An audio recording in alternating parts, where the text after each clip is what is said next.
오늘 말씀의 제목은 하나님은 진리가 아니다. 하려고 하다가 중간에 이야기할 거죠. 하나님 진리가 아니다 하려고 하다가 좀 더 고상하게 바꿔봤습니다. 설교 제목답게. 즉각적으로 일하시지 않고 더디게 일하시는 하나님. 우리 하나님 왜 이렇게 일하시는지 말씀을 통해서 함께 살펴보도록 하겠습니다. 이 예화 많이 들어보셨겠지만 또 시은이도 새로 왔고 못 들어보신 분들도 있으니까 한번 하면, 아프리카의 어떤 부족은 기후제를 지내면 100% 비가 오는 부족이 있다고 합니다. 많이 들어보셨죠? 그 비법이 뭘까요? 비가 올 때까지. 그렇죠. 비가 올 때까지 계속 기도하는 거예요. 그러니까 그 부족은 기후제가 100% 응답되어지는 일이 있는 거죠. 우리가 이 얘기를 딱 들으면 제일 먼저 드는 생각이 어이가 없죠. 왜 어이가 없냐면 우리의 인간의 속성이랑 맞지 않아요. 일단 기본적으로 우리가 생각하는 신은 기후제를 지내면 비가 와야, 즉각적으로 비가 와야 신통한 거고 뭔가 영성이 있는 거고 믿을만한 거고 그들이 의지할 만한 거죠. 그게 진짜 능력이 있는 거지. 뭐야, 기후제를 지냈는데 아무 일이 없어서 비가 올 때까지 기후제를 지낸다? 마치 어떤 것과 같냐면 그냥 끼워 맞추는 것과 같고, 이거는 뭐 신이 있고 그들이 말하는 어떤 신비한 일이 있는 것이 아니라 그냥 계속 쉬지 않고 기후제를 지내다 보니까 때에 맞춰 비가 오는 거잖아 라고 우리가 생각할 수 있습니다. 그렇죠? 그래서 우리가 이 방금 얘기했던 이야기가 너무 어이없게 느껴진 이유가 뭐냐면 우리가 그런 존재이고 우리가 믿는 하나님도 이런 신이기를 바라요. 기후제를 지내면 바로 비를 내려주신 하나님처럼 우리가 기도하면 즉각적으로 응답해 주시고, 우리 삶 가운데 어떤 문제가 생기면 내가 말하기 전에 하나님이 나타나셔서 그 문제를 딱 해결해 주시길 바라요. 그게 아니면 하나님을 좀 믿기 힘들어해요. 한국교회가 폭발적으로 부흥하고, 사실 여기다 부흥이라는 단어를 갖다 붙이는 것도 너무나 싫지만 여러분들의 이해를 돕기 위해 부흥하고, 정말 이 짧은 기간 안에 전 세계 어떤 국가도 해내지 못했던 폭발적인 종교의 성장을 이루기까지 어떤 일들이 일었는지를 우리는 압니다. 한국교회 140년의 역사를 우리가 압니다. 하나님이 즉각적으로 일하셨던 기간들이 많죠. 기도하면 그 기도가 즉각적으로 이루어지고, 문제 앞에서 문제를 가지고 씨름하면 그 문제가 즉각적으로 해결되어지고, 개인의 문제뿐만 아니라 교회의 문제, 나라의 문제까지 해결하셨던 역사가 대한민국 140년의 기독교 역사 가운데 있습니다. 그래서 많은 사람들이 교회로 몰려왔습니다. 병고침을 받기 위해, 부자가 되기 위해, 자녀가 좋은 대학교 가기 위해, 우리 남편이, 우리 아내가 좋은 직장에 취직하기 위해, 여러 가지의 문제를 가지고, 수험생들은 대학 입시를 위해서 여러 가지의 문제를 가지고 하나님 앞에 나왔습니다. 그런데 이게 딱 맞물려서 대한민국의 경제 성장과 여러 가지 맞물려서 많은 기도의 응답들이 있었습니다. 그래서 너도 나도 집무서 들고 다 교회로 왔고, 너도 나도 자신의 인생을 함께 헌신한다고 했던 시기가 있었습니다. 근데 이제 그 시기가 지나고 우리가 어떻게 느껴지냐면 지금까지 우리가 믿었던 하나님이 뭔가 잘못됐던 건가? 라고 말할 정도로 하나님의 응답이 더뎌지는 시대가 왔습니다. 즉각적으로 일하시는 하나님을 찾아보기가 참 힘들고, 하나님 진짜 살아계신가? 하나님 정말 내 기도를 듣고 계신가? 하나님 정말 내 문제를 아시는 것인가? 라고 말할 만큼 성경에 나와 있는 하나님의 일하심과 비슷한 상황이 우리에게 닥쳐왔다는 거죠. 여러분, 우리는 하나님께서 빠르게 응답해 주시기를 바랍니다. 나의 문제를 즉각적으로 해결해 주시기를 바랍니다. 그게 아니면 인간이라는 존재는 하나님을 원망하든지 하나님이 없다고 말하는 존재입니다. 어디서 볼 수 있냐면 요한복음 6장 66절에서 볼 수 있습니다. 요한복음 6장을 보면 오병이어의 사건을 기록하고 있습니다. 예수님께서 이 땅에 오셔서 많은 사역들을 하시는데 그 사역 가운데 즉각적으로 일하셨던, 즉각적으로 응답하셨던 몇 가지 사건 중에 하나입니다. 많은 무리들이 예수님께 말씀을 드리려고 모여 있었고, 그들이 시장한 차에 그들에게 먹을 것이 필요했습니다. 그래서 주님께서 오병이어의 기적을 베푸시는 거죠. 5개의 빵과 2마리의 물고기로 5,000명을 먹이시는 사건. 그 자리에 있었던 우리들은 깜짝 놀랐을 것입니다. 왜냐하면 우리의 배고픔을 즉각적으로 하나님이 채워주셨기 때문에 너무 놀랐고 이거다 내가 따라야 될 것들은. 그러고 예수님을 따르게 되죠. 그러나 제가 최근에 수요 성경 공부 때도 저번주 주일날에도 말씀드렸듯이 성경을 한 단락만 보고 한 문장만 보고 한 절만 보고 해석하면 안 된다고 말씀드렸듯이 6장 1절에 오병이의 사건을 베푸신 이유가 6장 22절에 왜 그 기적을 베푸셨는지를 이야기하고 있습니다. 하나님께서 예수님을 이 땅에 보내시고 예수님이 어떤 존재인지, 예수님이 이 땅에 오신 이유가 무엇인지, 예수가 어떤 의미인지를 가르쳐주기 위한 표적이었음을 6장 22절이 설명합니다. 예수님께서 생명의 빵이시다를 설명하기 위한 표적이었던 것이죠. 그러나 우리는 그 안의 의미를 알지 못하고 그냥 즉각적으로 나의 문제를 해결해 주셨던 예수님이 너무나 좋아서 그 예수님을 무리들이 따르게 됩니다. 그리고 각자 자신의 문제와 각자 자신의 여러 가지 사정들을 가지고 예수 앞에 나아갑니다. 그래서 이렇게 말하죠. 병 고쳐주세요. 돈 많이 벌게 해주세요. 결혼하게 해주세요. 대학교 가게 해주세요. 취직하게 해주세요. 여러 가지 각자의 세상적인 문제들, 썩어 없어질 것들. 그게 안 중요하다는 것은 아니지만 예수님이 이 땅에 해주시러 오신 목적과 전혀 맞지 않는 것들을 가지고 예수 앞에 나아갑니다. 예수님께서 하셨던 말씀은 내가 너희에게 이 땅에 주러 온 것은 그런 세상에 없어질 것, 썩어질 것을 세상의 만족을 위해서 온 게 아니다를 계속 얘기하시죠. 좋은 대학교 가게 해주려고, 돈 많이 벌게 해주려고, 이 땅에 힘들고 어려운 일을 피하게 해주려고, 병 걸리지 않게 해주려고, 좋은 집, 좋은 차 사게 해주려고 온 것이 아니다를 계속 말씀하십니다. 제자들은, 무리들은 알아듣지 못합니다. 모르겠고요. 됐고요. 일단 내 문제 좀 해결해 달라고요. 자신들의 문제를 계속 이야기하는데도 예수님은 거기에 반응하지 않으십니다. 그러자 요한복음 6장 66절 같이 펴볼까요? 어떻게 죄인된 인간들이 반응하는지 요한복음 66장 6장 66절 요한복음 6장 66절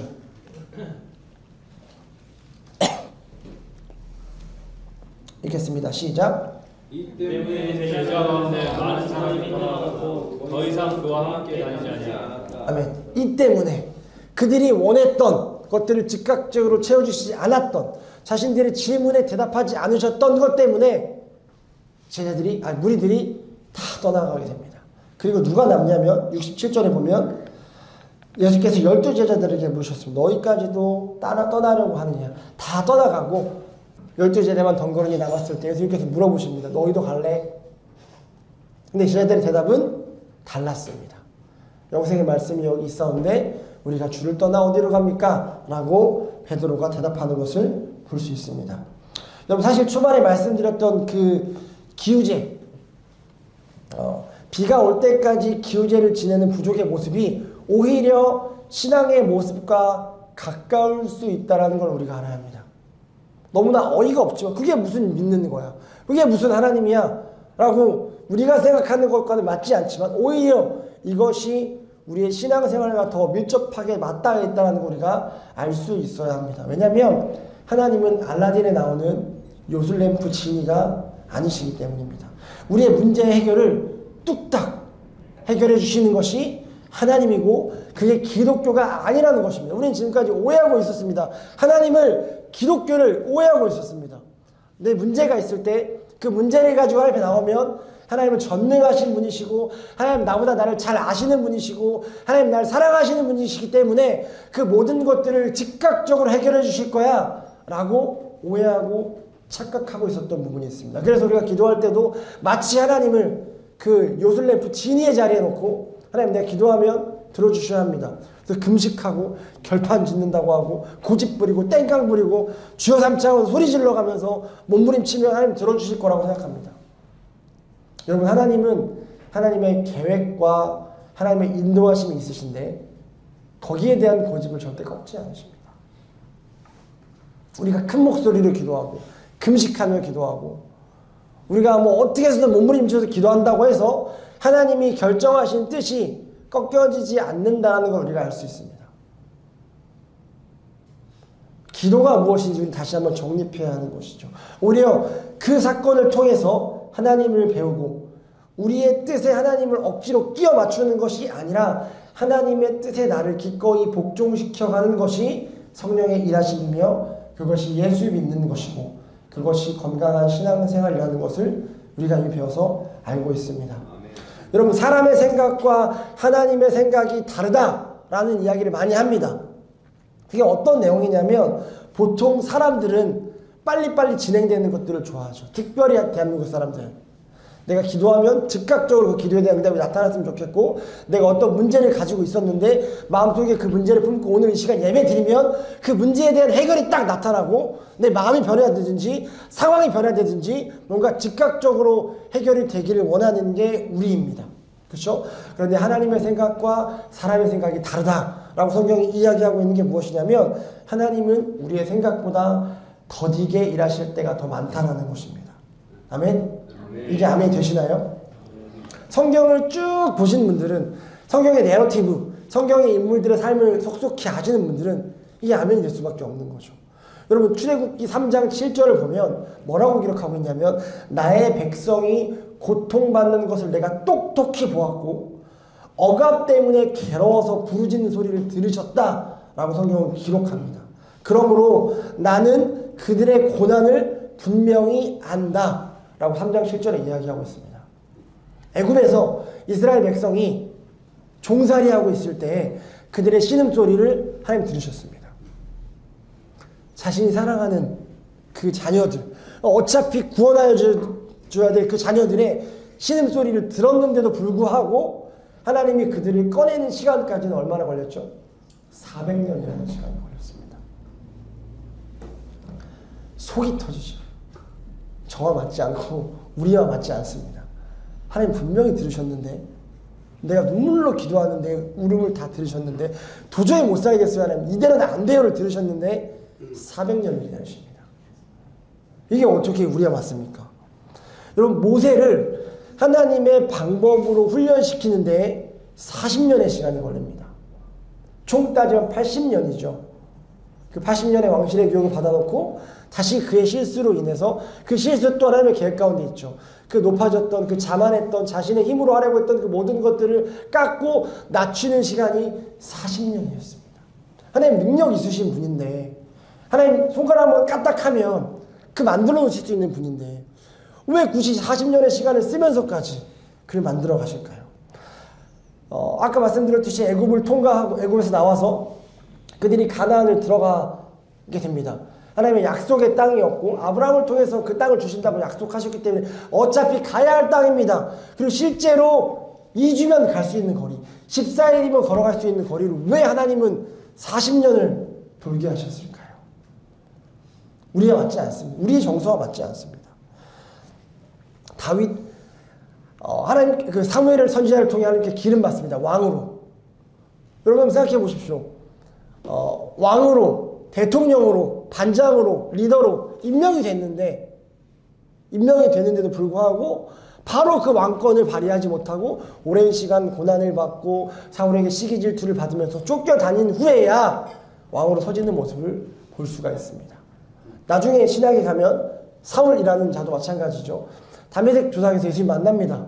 눈이 멀고 그가 네가 핍박했던 예수다라는 이야기를 들으면서 회심하게 됩니다. 그러나 회심하고 나서 바로 하나님께 쓰임을 받는 것이 아니라 오랜 시간 자신의 고향에 가서 있어야 했습니다. 많은 성경의 인물들의 역사가 이렇다라는 거죠. 그들의 삶을 들여다보면 하나님이 정말 이들과 함께 하시나? 다윗이 정말 하나님이 사랑하시는 자였나? 하나님이 기뻐하시는 자였나? 하나님께 쓰임받는 자였나? 근데 왕으로 기름 받았음에도 불구하고 이방 나라에 가서 블레셋으로 가서 거기서 자기 목숨을 연명하기 위해 바보짓을 해야 됐던, 이게 대체 맞는 일인가? 도저히 인간의 생각으로 해석이 안 되는 일이 너무나 많습니다. 여러분, 구약은 오실 메시아를 이야기하고 있고 유대인들은 오실 메시아를 기다렸습니다. 그런데 그렇게 그들이 원했던 메시아가 생각보다 오지 않았습니다. 그리고 언제 예수님이 오시냐면 가장 어두울 때, 가장 소망이 없을 때 예수님이 오시는 것들을 볼 수 있습니다. 여러분, 우리 지금 이 시대를 마지막 때라 라고 이야기하죠. 그런데 좀 냉정하게 한번 살펴보면 신약, 마태복음부터 요한계시록까지의 그 신약 시대도 마지막 때였습니다. 지금 2000년이 지났는데 여전히 마지막 때입니다. 이게 우리에게 위로가 되나요? 아무리 하나님은 하루가 1000년 같고 1000년이 하루 같다고 이야기한들 우리가 긴장을 못하겠는 이유가 우리가 오늘 하루도 마지막처럼 살아가기 힘든 하루가 2000년 전에도 마지막 때였고 지금도 마지막 때며 그때도 주님 오고 계신다고 하셨고 지금도 주님 오고 계신다고 하면 앞으로 2000년 뒤에나 주님 오실 수 있는 일인데 긴장이 안 되는 게 죄인된 우리의 모습인 거죠. 초대교회 성도들은 마라나타 주님 속히 오십시오 라고 인사했습니다. 속히 오신다고 말씀하셨고요. 요한계시록을 통해서. 그런데 그 시간이 2000년이 지났는데도 아직 이루어지지 않았다라는 것이 우리에게 의아한 감정을 준다는 것이죠. 저처럼 성격 급한 사람들은 톡 터져 죽습니다. 이거 지금 어떻게 해야 되지? 이 맞나 진짜? 여러분 그런 예수님께 우리가 질문합니다. 예수님께서는 왜 지니처럼 뚝딱 우리의 기도를 들어주시지 않나요? 질문할 수 있죠. 바로바로 일하시고 주님 바로바로 우리에 대한 문제에 대해서 해결하시는 것들을 보여주시면 되잖아요 라는 의문을 우리가 다 가지고 있을 것입니다. 거기에 대한 예수님의 대답이 뭐냐면 제가 성경에서 이야기하고 있는 여러 가지의 구절들을 한 문장으로 여러분들에게 말씀드리겠습니다. 내가 너의 인생에 합당하게 맞게 일해가고 있다 라는 것입니다. 아멘. 우리는 즉각적인 하나님의 반응을 요구합니다. 그러나 하나님이 그 요구 앞에 이렇게 말씀하십니다. 내가 실수하지 않고 쉬지 않으며 너의 인생에 내 계획에 맞게 너에게 맞게 합당하게 일해가고 있다라는 것이 하나님의 응답인 줄 믿습니다. 여러분 진이의 깊은 어원을 보면 아랍어 진이라는 이 어원을 보면 사탄이라는 의미가 있다는 거 들어보셨죠?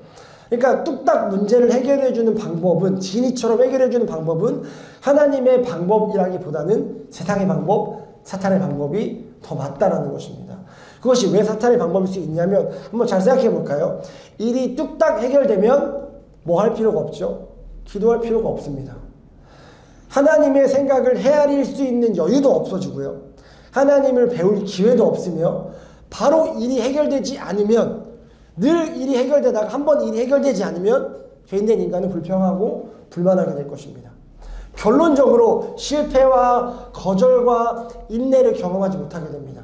이런 것들은 복음을 이해하는 데 너무나 중요한 감정인데 실패와 인내와 거절을 경험하지 못한다면 예수의 십자가와 하나님 나라와 복음을 이해하는 데 많은 어려움이 있겠죠. 자, 그렇다면 진이와 다르게 느리게 일하시는 것이 하나님의 방법이 맞는지를 알아보려면 반대로 한번 돌려서 생각해 보면 됩니다. 일이 뚝딱 해결되지 않으면 우리는 어떻게 되죠? 기도하게 됩니다. 진이처럼 하나님이 바로 들어주시지 않고 더디게 일하신다면 우리 하나님께 기도하게 될 것이고 하나님과 교제하면서 하나님을 배울 기회가 생기게 됩니다. 하나님 왜 이렇게 급하게 일하시지 않지? 나는 급한데? 라는 충돌 가운데서 하나님이 어떤 분이신지를 배워가게 되는 것이죠. 바로 일이 해결되지 않아도 불평불만하지 않고 저번 주 말씀처럼 자족할 수 있는 그리 아니하실지라도 신뢰할 수 있는 믿음을 소유할 수 있는 기회가 생기게 됩니다. 결론적으로 실패와 거절과 인내를 경험함으로써 실패를 통해 인간의 연약함, 한계를 배우게 되고 거절을 통해 예수님의 마음과 십자가를 경험하게 되며 인내를 통해 믿음을 키워나가게 되는 계기가 된다는 것입니다. 이런 것들은 복음을 이해하는 데 너무나 중요한 감정들입니다. 그래서 하나님께서 진이처럼 우리가 기도하면 바로바로 들어주시고 우리의 문제를 바로바로 해결해 주시기보다는 더디 일하시는 것처럼 보이나 하나님의 계획하심과 하나님의 놀라운 섭리에 맞게 또 각자의 삶에 맞게 하나님께서 일하신다는 것을 여러분들이 믿음으로 취하셨으면 좋겠습니다. 오늘 본문을 보면 우리는 뭘 자랑한다고요? 3절 우리 뭘 자랑하죠? 환난을 자랑한다. 여러분 아무리 아무리 고난은 필수적인 영역이라고 해도 예수 믿는 사람들에게서 고난은 필수적으로 따라온다고 하더라도 환난을 자랑한다? 시련, 역경, 고난이잖아요. 다른 단어로. 내 삶 가운데 내가 원치 않는 고통스러운 일이 발생했는데 그걸 자랑한대요. 누가? 그리스도인. 영원한 생명의 말씀을 얻은 자들. 더 나아가서 오늘 본문이 뭘 얘기하고 있냐면 의롭게 하여 주심을 받은 사람의 삶입니다.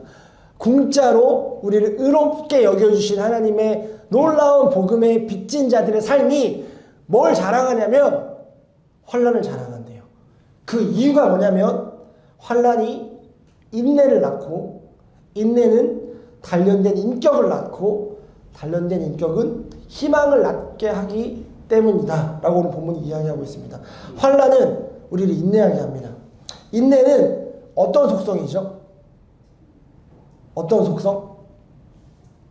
고린도전서 13장 사랑은 오래 참고 가장 먼저 나오는 거예요. 사랑의 속성입니다. 인내. 인내는 사랑의 속성, 오래 참음을 뜻하죠. 세상 말로 이런 환난은 우리에게 뭘 키워주냐면 맷집을 키워줍니다. 맷집. 견디는 능력.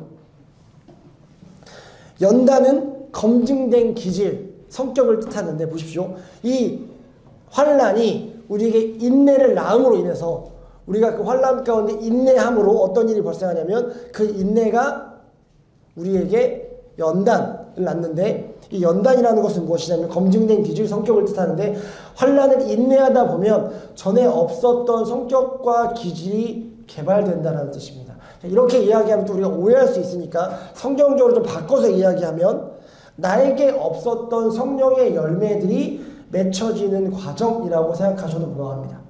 우리가 환난을 겪고 환난을 통해 인내하게 되면 그 인내와 연단의 시간들을 통해서 우리 안에 내주하시는 성령께서 성령의 열매를 맺게 하신다는 거죠. 여러분 잘 생각해 보시면 하나님은 우리의 생각과 기대보다 느리게 일하시는 경우가 참 많습니다. 이때 우리가 범하는 죄가 있는데 그게 뭐냐면 우상 숭배예요. 구약을 보면 우상에 대한 문제가 빈번하게 등장하는데 이 이유들을 보면 하나님께서 우리가 구하는 것에 대한 답을 주시지 않을 때 그 때문에 우상을 만드는 것이 인간임을 볼 수 있습니다. 금송아지를 만들었을 때도 그렇고 자신들이 어떤 문제나 또 자신들의 어떤 질문 앞에 하나님이 즉각적으로 대답해 주시고 즉각적으로 문제를 해결해 주셨으면 좋겠는데 하나님이 그러신 분이 아니시니까 더디게 일하실 때가 있죠. 그러면 나는 듣고 싶거든. 그래서 나에게 그 문제를 해결해 줄 수 있는, 나에게 그 질문에 답해 줄 수 있는 우상을 만드는 것이 인간임을 우리가 성경을 통해 알 수 있다는 것입니다. 하나님이 우리를 향한 목적이 분명하게 있습니다. 우리의 인생의 과정을 간섭하시기 원하는 것이 이유가 있습니다. 그것이 뭐냐면 성경에서 말하는 약속과 명령의 첫 번째 조건인데 우리는 언제나 이것을 잊고 삽니다. 그게 뭐냐면 우리가 이 땅에서 배워야 하는 것이 있는데 잘 먹고 잘 사는 법이 아니라 돈 많이 버는 법이 아니라 투자하는 법이 아니라 관계 잘하는 법이 아니라 병 걸리지 않는 법이 아니라 하나님을 배워가야 한다는 것입니다. 우리가 이 땅에 보내진 이유, 우리가 이 땅에서 해야 될 분명한 목적은 충분하게 하나님을 배워가는 것입니다. 아멘? 그렇기 때문에 하나님은 결과보다는 그 하나님을 배워가는 과정을 더 중요하게 여기실 수밖에 없는 거죠. 그래서 뚝딱 그 일들을 해결해 주시고 바로바로 결과를 보여주시기보다는 그 요술램프 진이처럼 일하실 수 없는 이유가 하나님은 과정을 중요하게 여기시고 그 과정을 통해서 우리를 바라보며 우리가 어떤 존재인지를 인지하며 하나님이 누구신지를 배워가는 과정을 겪게 하시기 원하신다는 거죠. 박영선 목사님께서 이런 얘기 하시더라고요. 단련이라고 할 때 단은 1000번의 연습과 련은 10,000번의 훈련이다.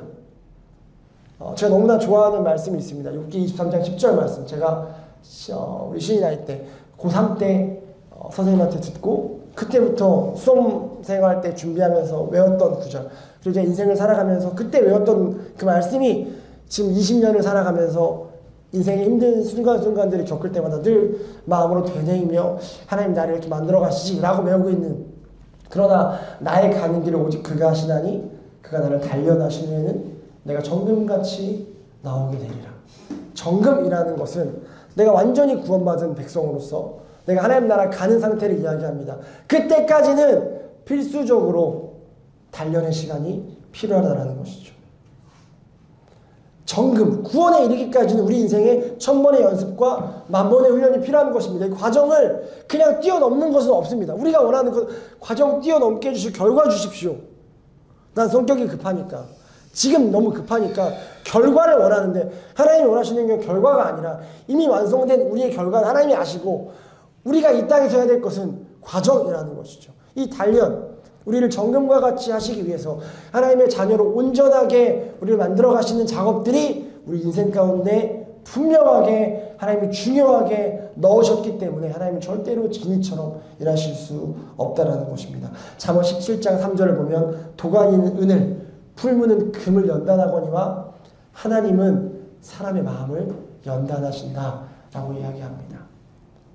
우리에게 있어서 연단과 단련과 훈련의 과정이 너무나 소중합니다. 그 당시에는 너무나 아프지만 그 시간들이 결국은 우리에게 소망을 낳는 시간임을 우리가 알아야 합니다. 환난은 인내를, 인내는 연단을, 연단은 소망을 낳는다고 했는데, 소망은 보통 종말과 연관해서 사용하는 단어임을 우리가 압니다. 그리스도인은 환난을 통해서 자신이 변하고 인격도 성숙해가고 있다는 사실을 의식하게 되면서 하나님이 이 일을 통해 자신을 변화시키고 계신다는 사실을 깨닫게 됩니다. 은혜 안에 있다면. 그러므로 하나님의 은혜가 자기 인격이 가장 성화될 때의 그 종말의 때에 하나님께서 나를 하나님의 사람으로 만들어 놓으실 것들을 소망하게 되는 것이죠. 그때가 되면 내가 예수님을 닮아 있을 것이고 예수님과 같이 있을 것이기 때문에 이 환난과 연단을 통해 그 나라를, 그 마지막 때를 소망하게 된다는 것입니다. 그래서 환난은 인내를, 인내는 연단을, 연단은 소망을 낳게 된다는 오늘 본문의 말씀이 우리에게 적용되어졌으면 좋겠습니다. 마지막으로 하나님께서 급하게 일하시지 않고 더디게 일하시는데 그럼 좋은 것은 없나? 한번 생각해 봅시다. 인간적인 우리의 성향으로는 안 좋잖아요. 좀 빨리빨리 일했으면 좋겠고 기도하면 바로바로 들어주셨으면 좋겠고, 내 문제 내가 말하기 전에 그냥 멋있게 처리해 줬으면 좋겠는데 하나님 더디게 일하시는 게 하나님 성품이고 성경에 나온 하나님 역사라면 오케이 알겠는데, 그러면 혹시 더디게 일하시는 게 우리에게 유익한 건 없나를 한 가지만 살펴보고 말씀 마무리하려고 합니다. 하나님이 우리에게 더디게 일하시는데 우리에게 유익한 것이 한 가지 있습니다. 물론 여러 가지가 있겠지만 그 중에 가장 중요한 것 한 가지만 여러분들과 이야기하고 싶습니다. 그것이 뭐냐면 심판을 더디하신다는 것입니다. 이것이 우리에게 큰 은혜이죠.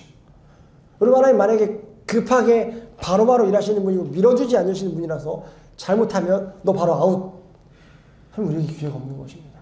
그러나 하나님 오래 참으시고 하나님 우리 심판하기를 더디하신다는 것입니다. 말씀을 보시면, 신약에 보시면 한 영혼이라도 하나님께로 돌아오기 원하시는 하나님의 마음으로 인해서 하나님의 심판을 미루시고 계시다라는 것도 우리가 볼 수 있습니다. 오래 참으시며 돌아오기를 기다려주시고 눈물로 중보하며 지금 나의 이 말도 안 되는 상태를 하나님 함부로 판단하지 않으시고 그것이 나의 전부라고 여기지 않으시며 하나님께서 완성하시 그 날까지 바라보시며 우리를 더디 심판하시며 기다려주신다는 것입니다. 본래 오래 참음은 하나님의 속성입니다. 인간의 속성이 아니죠. 그러니까 우리가 힘들죠. 우리가 진리를 원하죠.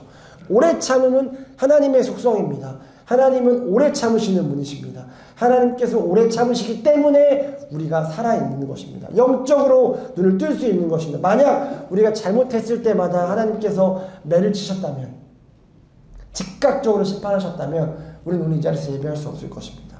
하나님께서 인류가 범죄하여서 인류가 하나님을 떠났지만 오래 참으시고 우리가 하나님께로 돌아오기를 기다리고 계십니다.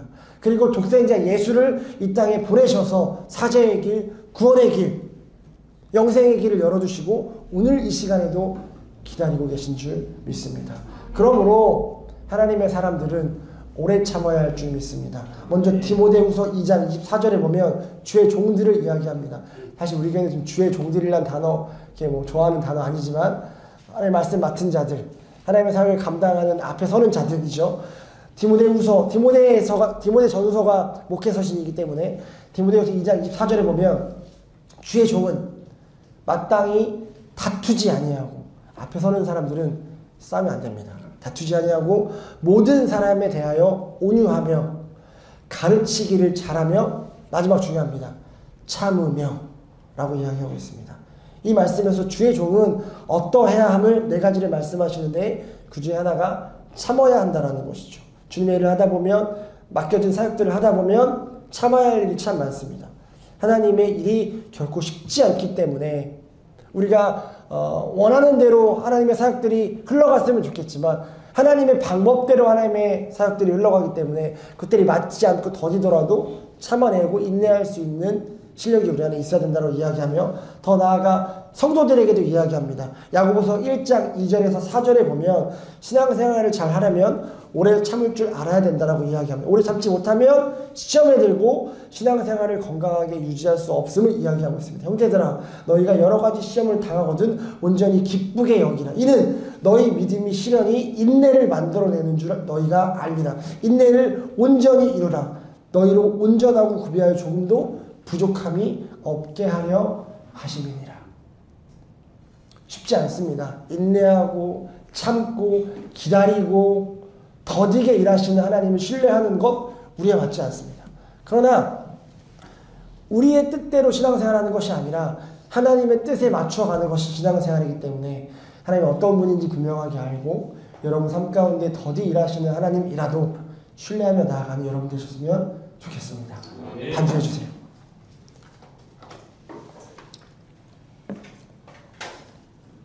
박완서 작가의 한 말씀만 하소서라는 책이 있습니다.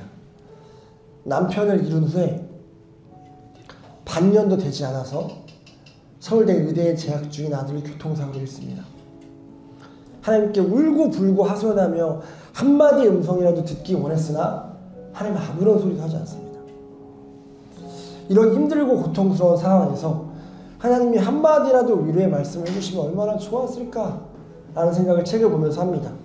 어려운 일을 당했으니 염려하지 마라.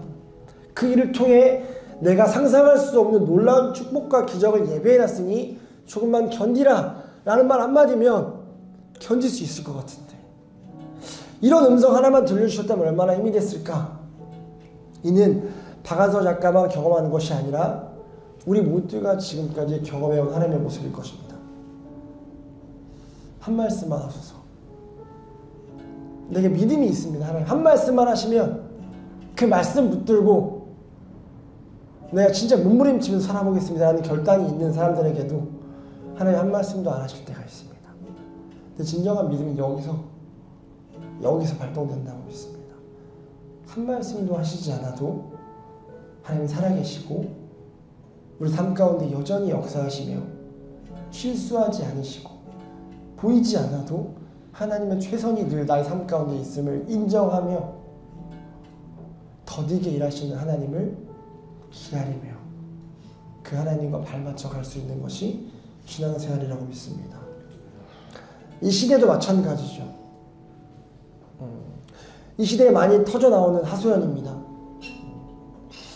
진실과 선이 짓밟히고 거짓과 악이 거듭거듭 득세함에도 우리가 원하는 결과가 나올 기미가 전혀 보이지 않습니다. 정치, 경제, 사회, 문화, 연애 모든 부분에서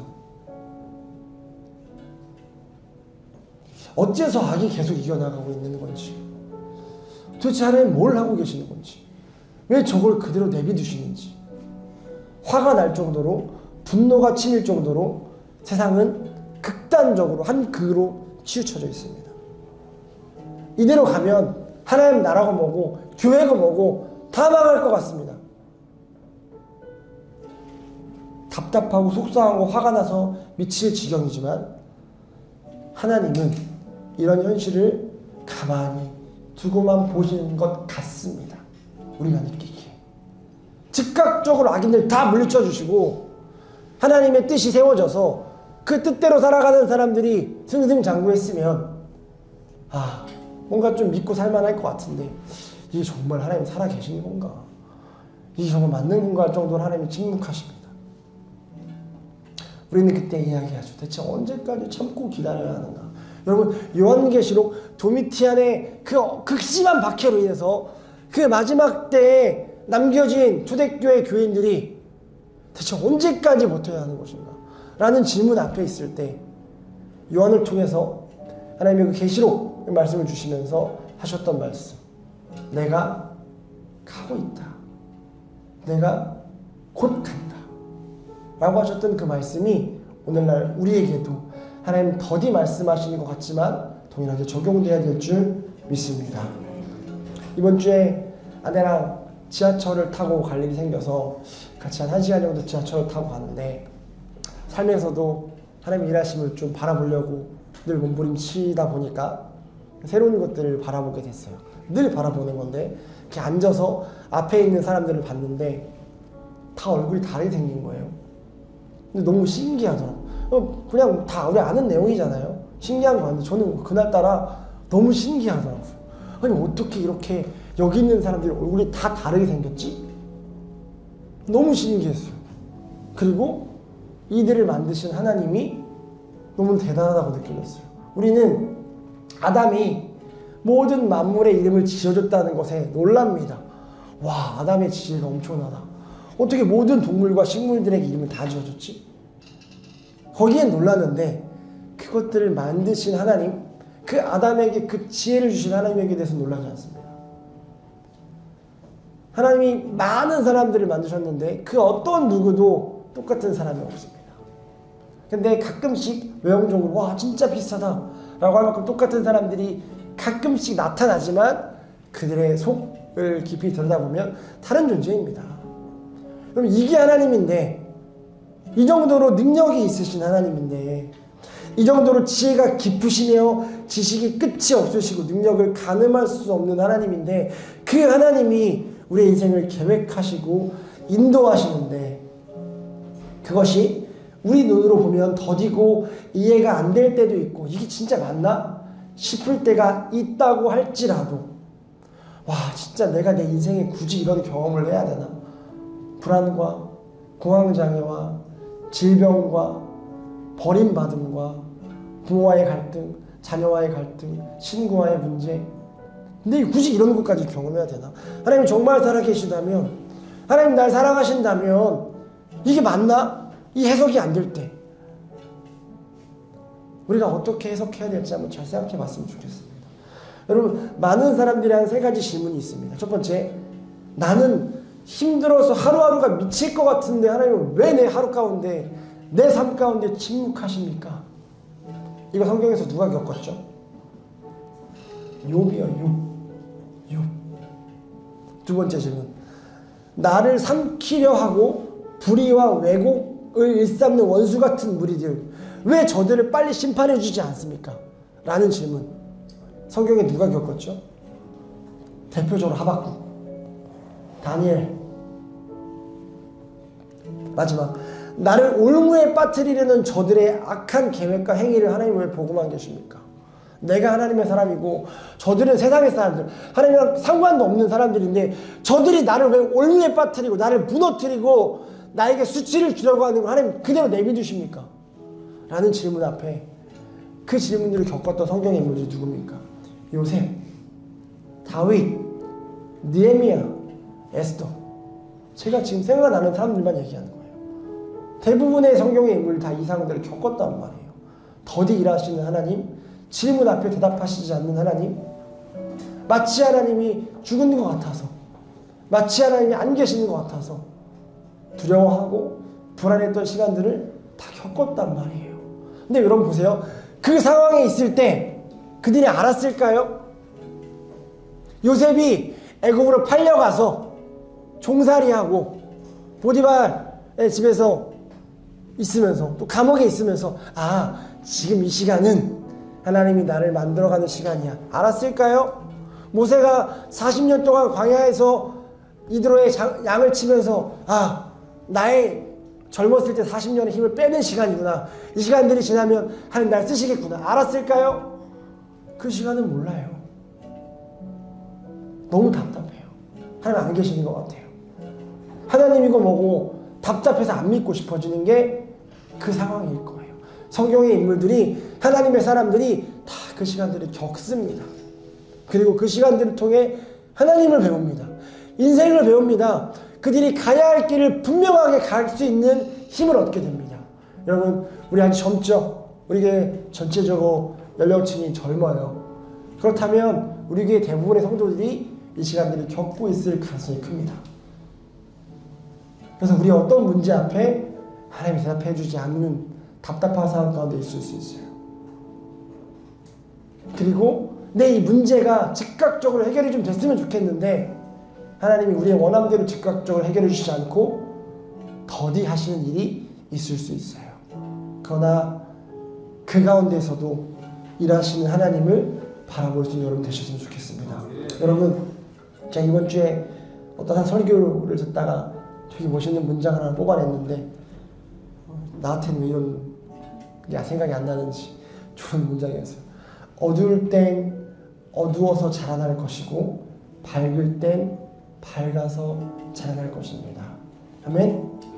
하나님 즉각적으로 여러분들 삶 가운데 일하실 땐 그 즉각적으로 일하심으로 여러분들의 삶을 이뤄가실 거고, 하나님이 더디 일하시는 삶 가운데는 그 더디 하심으로 인해서 여러분들을 만들어 가실 것입니다. 그러니 하나님의 일하심이 더디더라도 낙심하지 않는 우리가 됐으면 좋겠습니다. 하나님 분명히 지금도 살아계시며 하나님은 단 한순간도 쉬신 적이 없으시고 하나님의 속도로, 하나님의 방법으로 일하고 계십니다. 주님은 지금 오고 계시는 중이시며 곧 오실 것입니다. 마라나타. 아멘. 기도하겠습니다. 우리 같이 기도할 때 우리의 환경과 상황, 우리가 처한 환경과 상황이 너무나 막막하고 정말 쉽지 않고 하나님께로 시선을 돌릴 여유도 없을 만큼 힘든 상황인데 하나님이 즉각적으로 일하시지 않고 우리의 문제를 해결해 주시지 않고 그 다 떠나서 그냥 나의 질문에 하나님 내가 왜 이런 상황을 겪어야 합니까? 내가 어떻게 해야겠습니까? 라는 질문에 한마디도 대답해 주시지 않는 그 하나님이 원망되었던 적도 있고 답답하게 힘들게 하루하루를 보냈던 우리, 그러나 오늘 이 말씀을 통해 주님 분명히 말씀하십니다. 내가 너의 속도에 맞게 일하고 있다.